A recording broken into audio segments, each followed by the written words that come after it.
श्री गणेशाय नमः। श्री सीतारामाभ्यां नमः। श्री हनुमते नमः।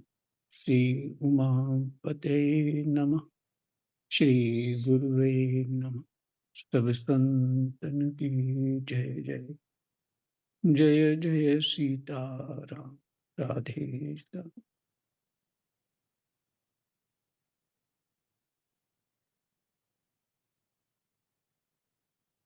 और चैलेंज हमने स्वीकार किया। तो हमें लगता है अगर खासकर मिडिल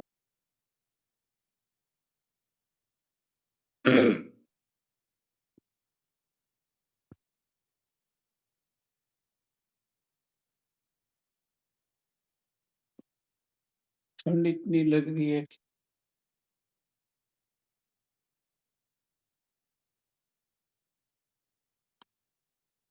जी।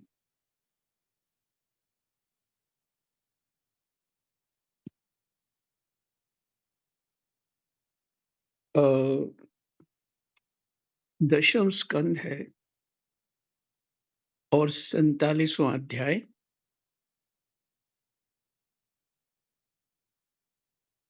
श्लोक नंबर 63 तक हो चुका है पाठ। ठीक। कृष्णाय वासुदेवाय हरये परमात्मने प्रणतः क्लेशनाशाय गोविन्दाय नमो नमः।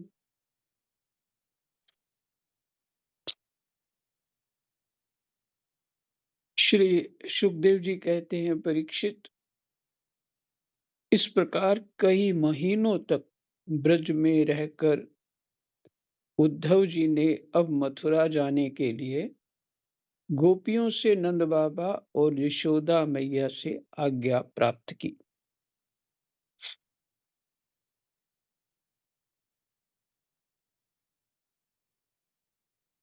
ग्वाल वालों से विदा लेकर वहां से यात्रा करने के लिए वे रथ पर सवार हुए।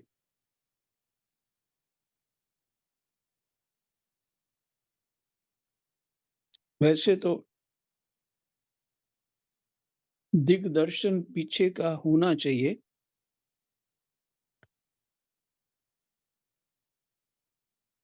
क्योंकि पाठ ही इतना बढ़िया है।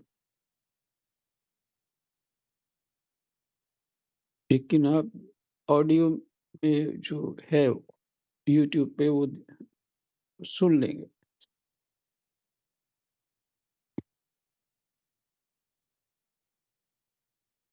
ग्वाल वालों से विदा लेकर वहां से यात्रा करने के लिए वे रथ पर सवार हुए।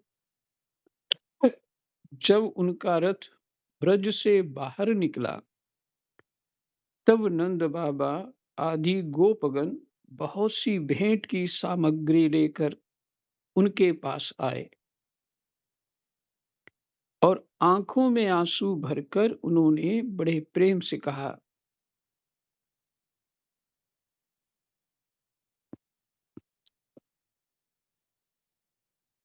उद्धव जी, अब हम यही यही चाहते हैं कि हमारे मन की एक एक वृत्ति, एक एक संकल्प श्री कृष्ण के चरण कमलों के श्री कृष्ण के चरण कमलों के ही आश्रित रहे, उन्हीं की सेवा के लिए उठे और उन्हीं में लगी भी रहे।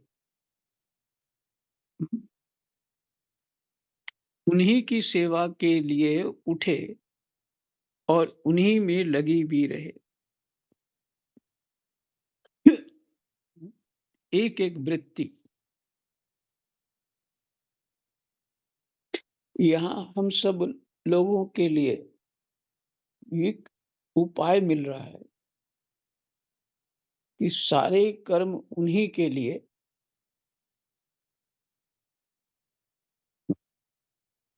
प्रयास करना चाहिए कि सारे कर्म उन्हीं के लिए।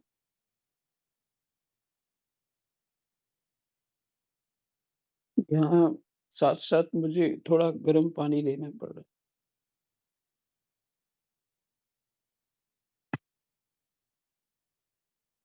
है। हे राम!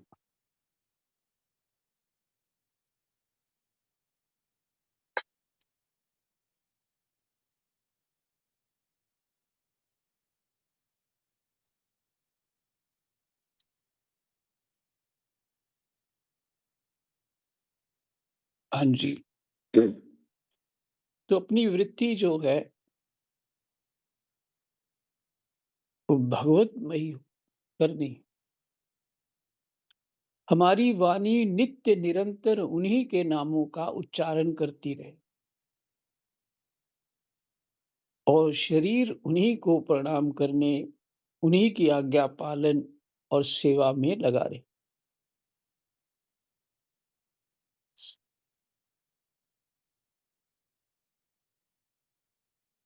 ये जो श्लोक है ना 36वां, मुझे स्मरण हुआ है कि बीच-बीच में बाबा भक्तमाल की कोई कथा सुना भक्त की कथा सुना रहे होते, भक्तमाल ग्रंथ से। तो प्रसंग ऐसा होता तो यहाँ ये श्लोक बोला करते थे।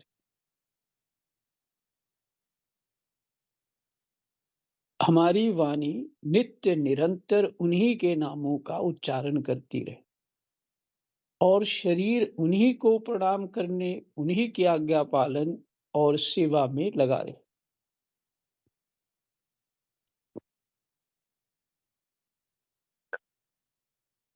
उद्धव जी, हम सच कहते हैं, हमें मोक्ष की इच्छा बिल्कुल नहीं है। हम भगवान की इच्छा से अपने कर्मों के अनुसार चाहे जिस योनि में जन्म लें, वहाँ शुभ आचरण करें, दान करें और उसका फल यही पावें कि हमारे अपने ईश्वर श्री कृष्ण में हमारी प्रीति उत्तरोत्तर बढ़ती रहे।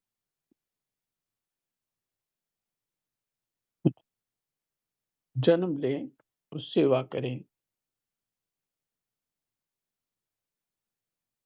और ये आप लोग सुन चुके हैं कि गोलोक धाम में भी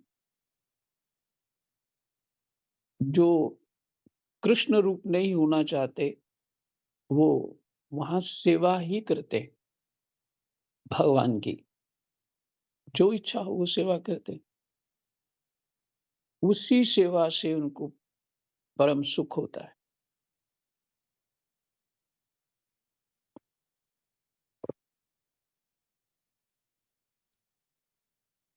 और रामायण में है,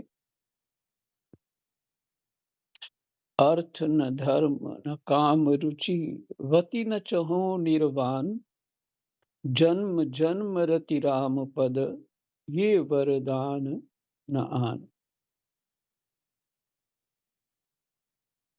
मुझे निर्वाण पद भी नहीं चाहिए। और फिर ये कह दिया, अर्थ न धर्म न काम रुचि।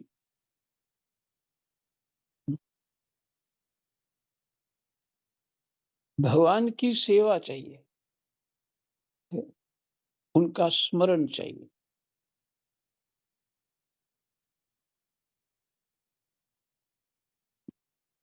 कल चिरंजीव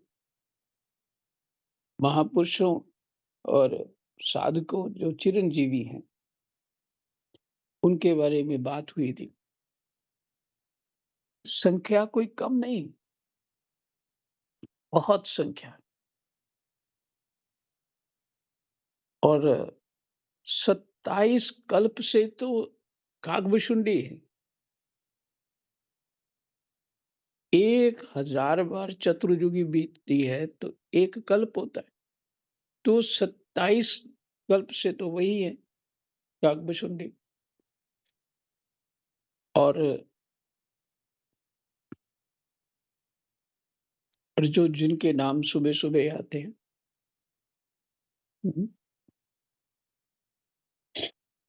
तो सुबह-सुबह बोलने के बोलना चाहिए उन नामों को,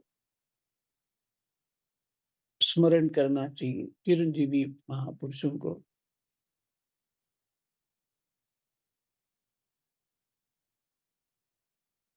तो वो भी तो भजन कर रहे हैं ना, वो भी भगवान की सेवा कर रहे हैं।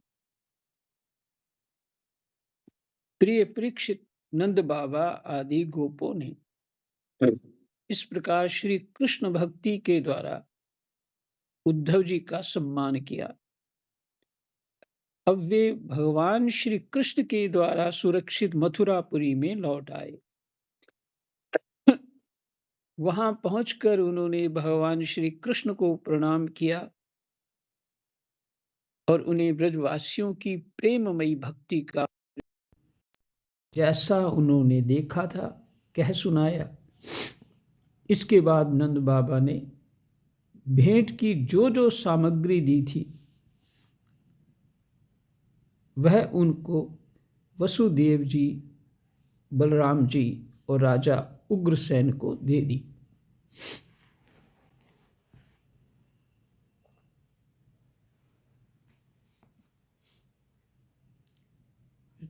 अग्रसेन अलग हैं और उग्रसेन अलग हैं, ऐसे ही लग रहा है।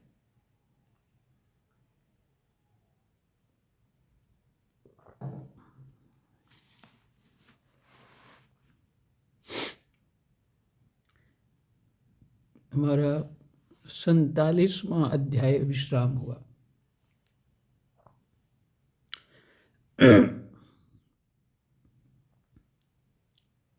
48वां अध्याय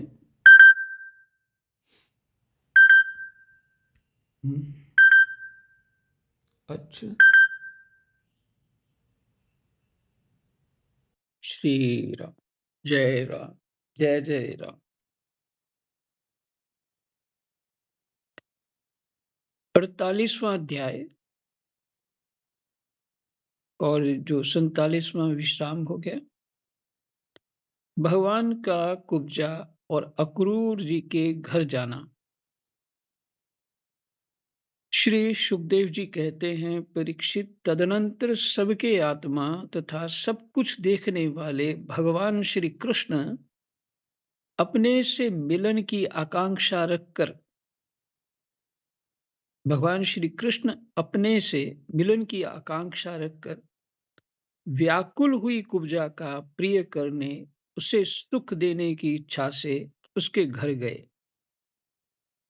कुब्जा का घर बहुमूल्य सामग्रियों से संपन्न था। उसमें श्रृंगार रस का उद्दीपन करने वाली बहुत सी साधन सामग्री भी भरी हुई थी। मोती की झालरें और स्थान स्थान पर झंडियां भी लगी हुई थी। चंदोवे तने हुए थे, सेजें बिछाई हुई थी और बैठने के लिए बहुत सुंदर सुंदर आसन लगाए हुए थे। धूप की सुगंध फैल रही थी, दीपक की शिखाएं जगमगा रही थीं। स्थान स्थान पर फूलों के हार और चंदन रखे हुए थे। भगवान को अपने घर आते देख कुब्जा तुरंत हड़बड़ाकर अपने आसन से उठ खड़ी हुई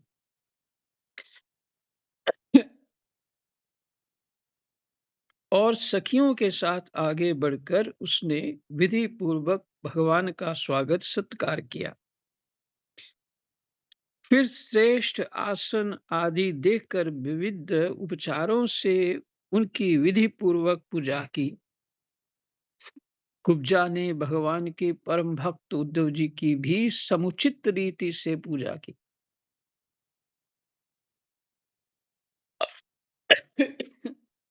परंतु वे उसके सम्मान के लिए उसका दिया हुआ आसन छूकर धरती पर ही बैठ गए। अपने स्वामी के सामने उन्होंने आसन पर बैठना उचित न समझा। भगवान श्री कृष्ण सच्चिदानंद स्वरूप होने पर भी लोकाचार का अनुकरण करते हुए तुरंत उसकी बहुमूल्य सेज पर जा बैठे।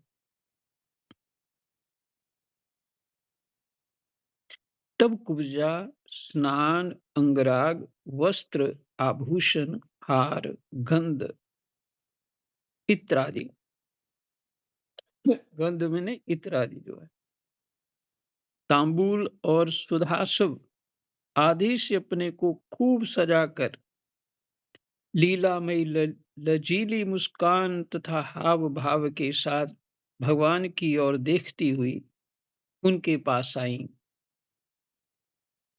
कुब्जा नवीन मिलन के संकोच से कुछ झिझक रही थी। तब श्याम सुंदर श्री कृष्ण ने उसे अपने पास बुला लिया और उसकी कंकन से सुशोभित कलाई पकड़कर अपने पास बैठा लिया और उसके साथ क्रीड़ा करने लगे। परीक्षित, कुब्जा ने इस जन्म में केवल भगवान को अंगराग अर्पित किया था। उसी एक शुभ कर्म के फलस्वरूप उसे ऐसा अनुपम अवसर मिला। कुब्जा भगवान श्री कृष्ण के चरणों को अपने काम संतप्त हृदय, वक्षस्थल और नेत्रों पर रखकर कुब्जा भगवान श्री कृष्ण के चरणों को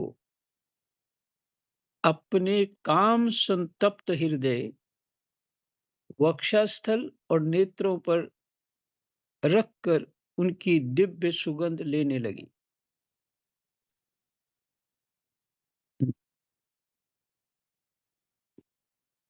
और इस प्रकार उसने अपने हृदय की सारी आदि व्याधि शांत कर ली। वक्षस्थल से सटे हुए आनंद मूर्ति प्रियतम श्याम सुंदर का अपनी दोनों भुजाओं से गाढ़ आलिंगन करके कुब्जा ने दीर्घ काल से बढ़े हुए विरह ताप को शांत किया। परीक्षित, कुब्जा ने केवल अंगराग समर्पित किया था। ये ये पाठ कौन सुना रहे हैं? राजा परीक्षित को सुखदेव भगवान। सुखदेव ऐसे हैं जो संसार से डरे हुए हैं, संसार से डरे हुए, इसलिए उन्होंने माँ के पेट में ही रहना स्वीकार किया था, ये जन्म लूंगा नहीं। और व्यास जी ने और भगवान जी ने जब कहा कि माया नहीं व्यापेगी, तब वो माता के गर्भ से बाहर आए और जन्म लेते ही वो चल दिए। और उसके बाद एकांत में परमात्मा की स्मृति में रहते और किसी से कोई व्यवहार नहीं रखते। वो जगत से डरे हुए, इसलिए कि मैं जगत में फंस ना जाऊं कहीं, और अपनी उस ध्यान अवस्था में परमात्मा की स्मृति में मग्न रहते, कहीं भी रहते। और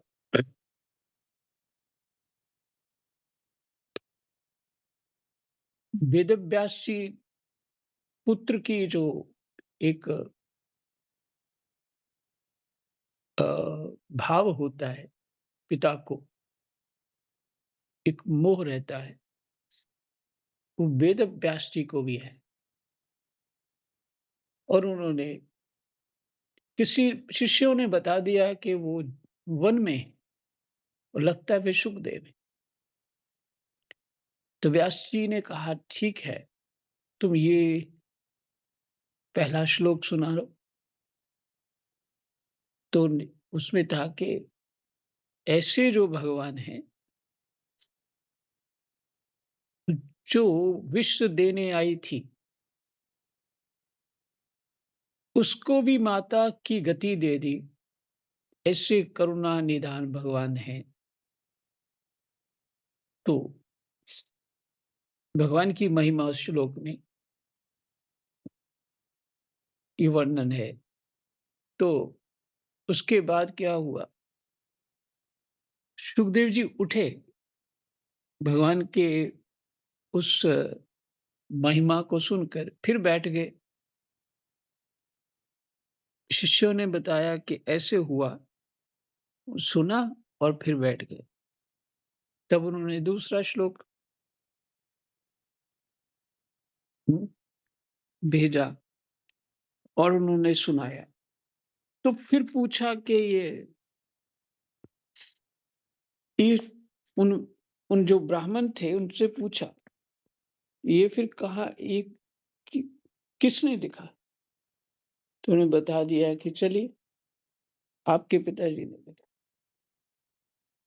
तो व्यास जी ने उनको ही भागवत जी का अधिकारी समझा और ऐसे सुखदेव इस पाठ को करने के योग्य है। बाकी सबको नहीं दिया।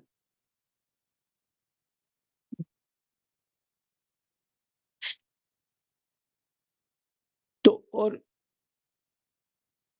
उस समय संसार के सारे ऋषि वही थे। ये पाठ चल रहा है। एक सेकंड।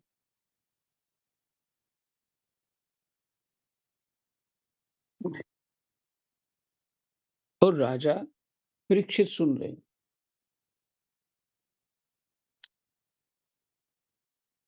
परीक्षित कुब्जा ने केवल अंगराग समर्पित किया था, उतने से ही उसे उन सर्वशक्तिमान भगवान की प्राप्ति हुई जो कैवल्य मोक्ष के अधीश्वर हैं और जिनकी प्राप्ति अत्यंत कठिन है। परंतु उस दुर्भगा ने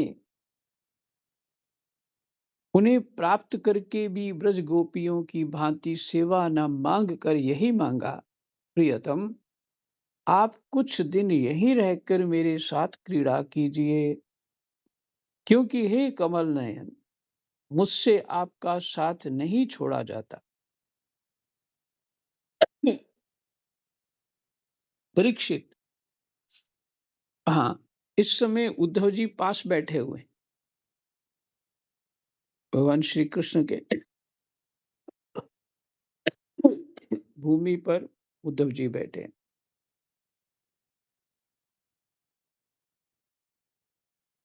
मुझसे आपका साथ नहीं छोड़ा जाता। परीक्षित, भगवान श्री कृष्ण सबका मान रखने वाले और सर्वेश्वर हैं। उन्होंने अभीष्ट वर देकर उसकी पूजा स्वीकार की और फिर अपने प्यारे भक्त उद्धव जी के साथ अपने सर्व सम्मानित घर पर लौट आए। परीक्षित, भगवान भगवान ब्रह्मा आदि समस्त ईश्वरों के भी ईश्वर हैं। उनको प्रसन्न कर लेना भी जीव के लिए बहुत ही कठिन है। हिरण्याकश्यपु ने और इतने बड़े बड़े दैत्यों ने ब्रह्मा की उपासना की है और शक्तियां और वरदान पाए, और वो तपस्या ही उनकी बड़ी कठोर थी। तो कह रहे हैं ब्रह्मा को भी प्रसन्न कर लेना जीव के लिए बहुत कठिन है। जो कोई उन्हें प्रसन्न करके उनसे विशेष सुख मांगता है वह निश्चय ही दुर्बुद्धि है, क्योंकि वास्तव में विषय सुख अत्यंत तुच्छ नहीं के बराबर है। और जो ऊपर घटना घटी है अभी कुब्जा वाली, वो तो सारी लगती है विषय सुख के लिए, है ना? यही लगता है। लगता है इसलिए है कि हम विषयी हैं, इसलिए लगता है।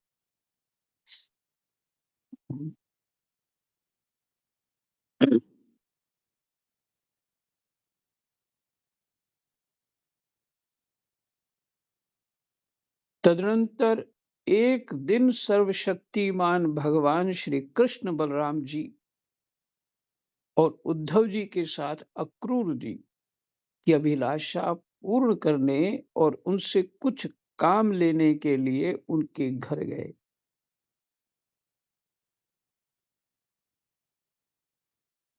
सर्वशक्ति सर्वशक्तिमान भगवान श्री कृष्ण, बलराम जी और उद्धव जी के साथ अक्रूर जी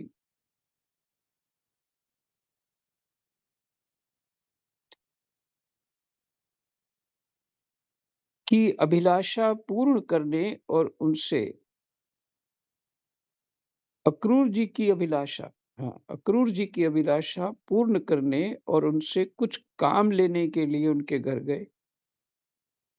अक्रूर जी ने दूर से ही देख लिया कि हमारे परम बंधु मनुष्य लोक शिरोमणि भगवान श्री कृष्ण और बलराम जी आदि पधारे हैं।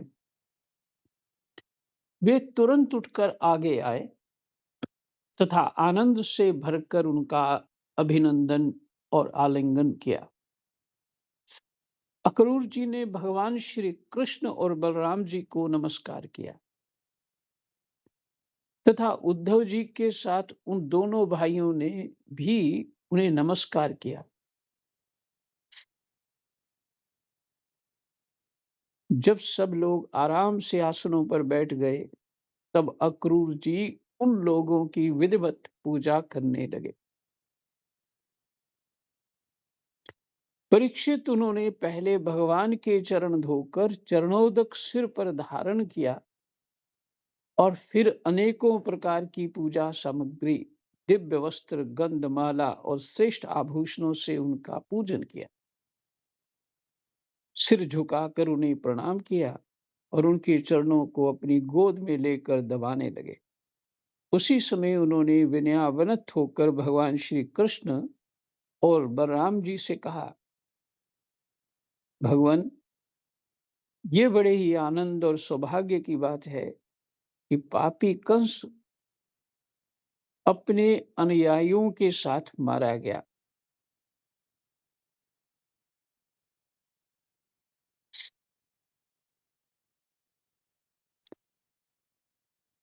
उसे मारकर आप दोनों ने यदुवंश को बहुत बड़े संकट से बचा लिया तथा उन्नत और समृद्ध किया। आप दोनों जगत के कारण और जगत रूप आदि पुरुष हैं। आपके अतिरिक्त और कोई वस्तु नहीं है, ना कारण और ना तो कार्य। परमात्मन, आपने ही अपनी शक्ति से इसकी रचना की है और आप ही अपनी काल माया आदि शक्तियों से इसमें प्रविष्ट होकर जितनी भी वस्तुएं देखी और सुनी जाती हैं, उनके रूप में प्रतीत हो रहे हैं। जैसे पृथ्वी आदि कारण तत्वों से ही उनके कार्य स्थावर जंगम शरीर बनते हैं, जैसे पृथ्वी आदि कारण तत्वों से ही उनके कार्य स्थावर जंगम शरीर बनते हैं, वे उनमें अनुप्रविष्ट से होकर अनेक रूपों में प्रतीत होते हैं, परंतु वास्तव में वे कारण रूप ही हैं। इसी प्रकार हैं तो केवल आप ही, इसी प्रकार हैं तो केवल आप ही, परंतु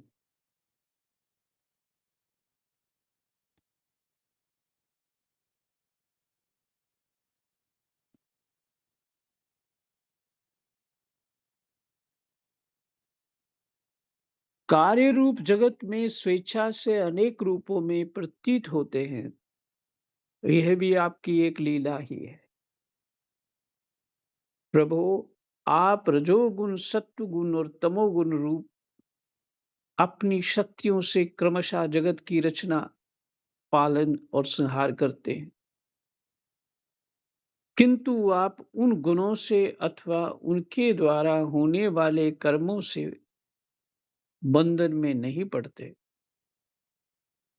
क्योंकि आप शुद्ध ज्ञान स्वरूप हैं। ऐसी स्थिति में आपके लिए बंधन का कारण ही क्या हो सकता है? प्रभु, स्वयं आत्म वस्तु में स्थूल देह, सूक्ष्म देह आदि उपाधियां ना होने के कारण ना तो उसमें जन्म मृत्यु है और ना किसी प्रकार का भेदभाव। यही कारण है कि ना आप में बंधन है और ना मोक्ष है।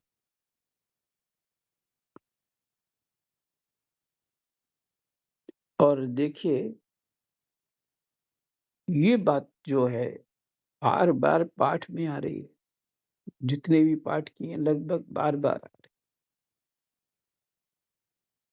और हम पूरा चित्त नहीं देंगे तो बातें रह जाएँगी, समझ नहीं आएँगी।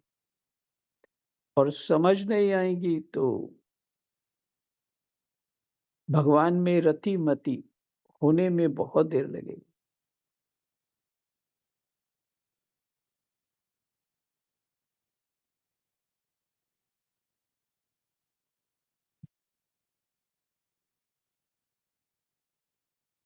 यही कारण है कि ना ना आप में बंधन है और ना मोक्ष। आप में अपने-अपने अभिप्राय के अनुसार बंधन या मोक्ष की जो कुछ कल्पना होती है, उसका कारण केवल हमारा अविवेक ही है।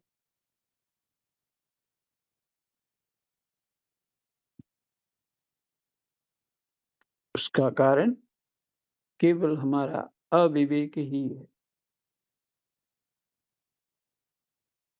ये सब अज्ञान में है ना? आपने जगत के कल्याण के लिए ये सनातन वेद मार्ग प्रकट किया है।